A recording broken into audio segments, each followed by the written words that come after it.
Ayan yung lote ni Mayora. Tapos, nagtayo kami dyan ng kung anik-anik. Like, yun yung kulungan niya ng mga manok. Tapos, yan, may aso kami dyan. Tapos, may nilagay dyan na garahe ng sasakyan namin. Tapos, dito may natanggal na dyan. Pinapaalis na kami. Kasi nga, hindi naman namin yung lupa. Tapos, nag-alaga dyan ng mga hayop. Meron dyan mga bibe, manok. Tapos, may baboy pa yan dyan.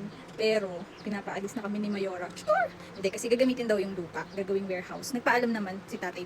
Ayun nga, nagpaalam naman si tatay before nung nilagyan niya ng kung ano-ano yan. Kasi kumaga nilinis niya lang, ininis niya lang kasi dati tinatapunan niya ng mga basura, tambangan ng basura, tapos nililitin niya ng mga tawag dito, ng mga patay na hayop, ganun. So instead, inayos ni tatay. Alam naman namin na hindi yun sa akin. At alam naman niya na kay Mayora yun.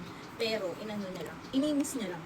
Tapos, alam naman din niya na anytime, pwede ka siyang paalisin doon. And willing naman siya. Kaya talaga yung mga nilagay niya doon is yung mga madali lang i-disassemble na mga kulungan.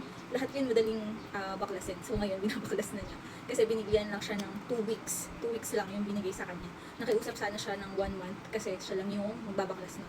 So, ngayon tutulungan ko siya. So, before ko siya tulungan, maglalagay ako ng sunscreen ng Hikari. Trendy kasi to. So, try natin. Kasi, di ba, sobrang init. So, subukan natin. Baka namang masunog-sunog ang aking bala. Kaya subukan natin siyang i-upload. Kasi sabi nila maganda daw.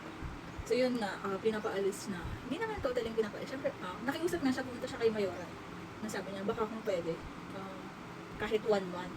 Kasi nga, yung mga ililipat na gamit, sa Pampanga po yung dadalhin. Sabi, baka kaya naman daw ng 2 weeks.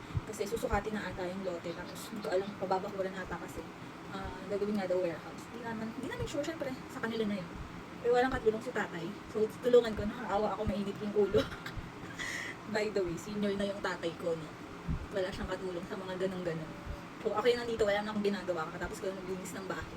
So, tutulungan ko na lang siya. Kaysa nakapanga ako dito sa bahay, diba? So, yan. Bango niya. In fairness naman, nakuha ko to sa sale ha. In fairness. Tsaka parang, ang ganda ng ano niya. Ang ganda ng, hindi siya malagkit. Ayun. Hindi siya maglagkit sa mukha. Kaya bumili rin ako nito kasi nga, mag-ano kami diba, mag-beach kami. Alam niyo, hindi talaga ako mahilig magpahid-pahid ng kung ano sa mukha.